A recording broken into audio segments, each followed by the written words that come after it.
First Take. I'm Courtney Cronin. Jam-packed show starting off with the history we witnessed in the W on Sunday, and who better to talk about that than our girl, Monica McNutt. So, Monica, let's head up to the land of 10,000 lakes in Minnesota, where Lynx guard Kayla McBride set the WNBA single-game record for three-pointers by going 10 of 14 from behind the arc in the Lynx 103-90 win over the Dallas Wings. McBride finished with 43 points in 32 minutes, a career high for her and the third most in franchise history. So just a preposterous shooting display from the five-time WNBA All-Star. Monica, what impressed you the most about what you saw from Kayla McBride on Sunday?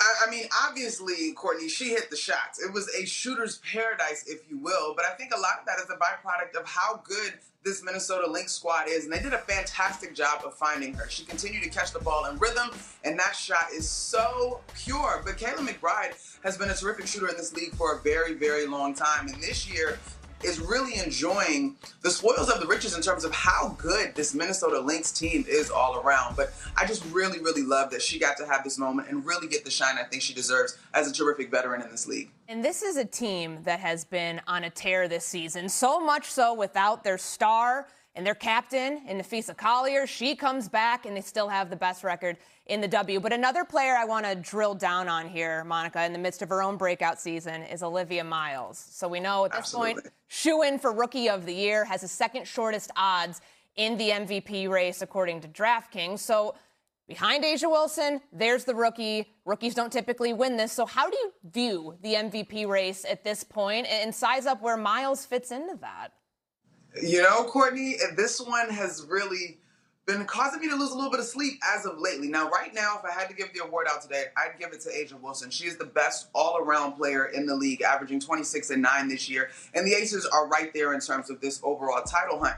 But for those of you that subscribe to the mindset of best player on best team, Olivia Miles absolutely has a case to win this award. I mean, even though we're talking about the Kayla McBride of it all, in the weekend's contest, she also had 13 assists, I believe, in that one, and is setting records of her own as a terrific point guard, dishing the rock to a number of her teammates. Now, in Miles' case, I think there's a conversation about value and player ability on both sides of the floor. And A'ja Wilson, of course, in this conversation is more of a dominant defensive presence, although Miles has held her own in a way that I don't know that folks anticipated her to do on the defensive side of the basketball coming out of college. So the Lynx are 22-7 right now. They're looking to get back to the WNBA Finals. They haven't been there in 2 years. If you're sizing up what this looks like to pick your champion, are you taking the Lynx or are you going the field, Monica?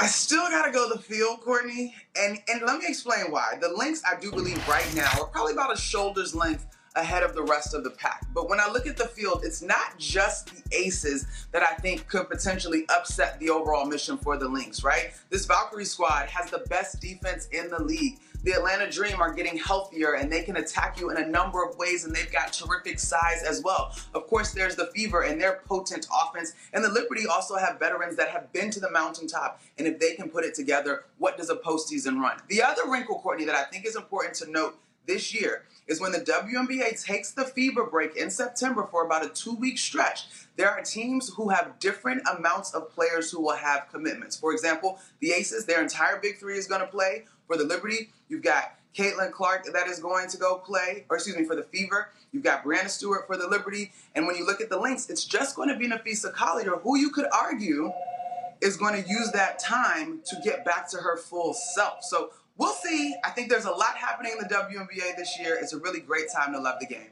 And a lot clearly happening wherever you are. I hear the phone ringing. There must be somebody's calling Monica because they need her right now. But I need you here because we've got to talk about the other big story in the WNBA from over the weekend. So this happened on Saturday during the Indiana Fever's 90-86 win over the Chicago Sky. Sky 2 guard Dejanay Carrington was assessed a flagrant 2 and ejected after a hard foul across the face and neck area of the Fever's Sophie Cunningham in the first quarter. And a lot we know happened in the aftermath here. Cunningham called the foul, quote, unnecessary. She said post-game that she doesn't have any beef with Carrington. Fever head coach Stephanie White said, quote, I don't oppose the hard foul, but I also don't think that she intentionally went for the neck. in Carrington, once she got ejected, posted two messages on social media, writing, quote, white privilege at Indiana Fever on her Threads account, and then tweeting the date 8/23, which references the next time that the Sky and the Fever will meet. So, Monica, this hard foul controversy has a lot of layers to it, and it's created a lot of discourse around the WNBA. I want to stick to what happened on this play itself. What was your reaction to the foul and how it was handled? I thought that it was handled appropriately, Courtney. It was a hard play. It was a flagrant 2. It cost DiJonai Carrington the rest of the ballgame, which was unfortunate because she was rolling. She was playing terrific ball at this point in the ballgame. Now, mind you, the Chicago Sky are a team that's trying to build and find themselves. So this would have been an incredible opportunity if they were able to keep her on the floor and keep this game close. Now, I will also add to this. When you look at her track record, as a player who was a 2024 first-team defensive selection, she has successfully made these chase-down plays previously in her career, which is why Stephanie White said post-game that DiJonai Carrington is always going to defend those sort of open layups and plays. In this particular moment, the play was unsuccessful. It was adjudicated appropriately within the parameters of the game, and unfortunately for her, it cost her the rest of the ballgame. I'm glad that you brought that part up because I know in WNBA Countdown yesterday, you, Shanae Agumake, Andrea Carter specifically bringing up how she plays the game as a defender. She's one of the best defensive players in the league that we've seen over her career. But the foul itself, in the moment, it was the right call. I think we can all look at that and say what happened there was necessary. But everything then afterwards makes me wonder about the discourse around the W in its 30th season and the commissioner's response, or really lack thereof. Because we know in 2027, the news that she dropped at WNBA All-Star Game is that there's going to be a command center that's going to help with the officiating, because the officiating has been such a hot topic this season, whether it's uniform, whether it's routine, whether fouls are called the right way for some players versus others. As it pertains to Kathy Engelbert here, though, she's been a subject of controversy in her own right, from CBA negotiations to what's happening this season. Do you think the commissioner needs to respond to these sorts of things so the conversation doesn't fester and get out of control where it's something other than basketball, Monica? Okay, Courtney, this is interesting. I want to just take a moment to stop down on something that I heard Cheryl Miller say over the weekend, and she obviously is a Hall of Famer. But her sentiment overall was that it's important that the game continue to be protected and that folks that are using the game for their own personal narratives, that noise needs to be set aside. Now, to go all the way back to your question, this particular play to me was a hard basketball play. Now, there is obviously more of a conversation because of what was posted to social media. I personally do not agree with the post from DiJonai Carrington. However, I have not walked in her shoes in terms of experiencing the culture surrounding some of the plays that happen in the league right now. I can speak to personally what shows up on my social, but I can't necessarily speak to DiJonai's personally. Now, I did think in this instance, that was not the issue in this ball game. It was a play gone awry. It happens in the nature of competition. As far as Kathy Engelbert is concerned, I applaud her for the way that she has helped to grow the league. But have there absolutely been blind spots that need to be addressed? Yes. Overall, improving officiating across the league for both the player, coach, and fan experience is a plus. This particular situation, in my mind, is not why we need to be ringing alarm bells. Competition for men and women is a emotional experience. DiJonai Carrington has a track record of successfully making these plays. In this instance, she did not. The officials handled it quickly. I think we should be moving on. Yeah, and we can move on with it. Obviously, there is something to be said about the other foul in this game that was later rescinded. That was Caitlin Clark. She was assessed her 8th technical foul.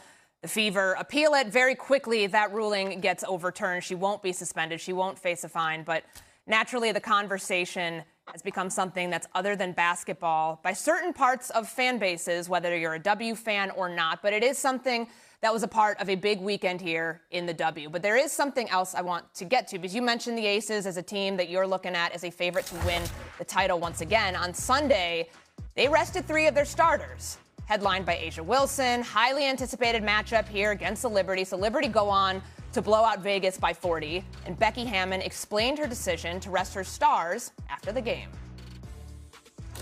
My players' health is the most important. So I don't care what seed you are, you got to be healthy and fresh as much as possible, obviously, after going through a season. So the health and safety of the players come first. Wherever we end up, we end up. And we'll, play whatever hand is dealt to us. But, you know, to me, this was just a bigger picture type scenario. So, you take the L, understanding that, it pays dividends on the back end.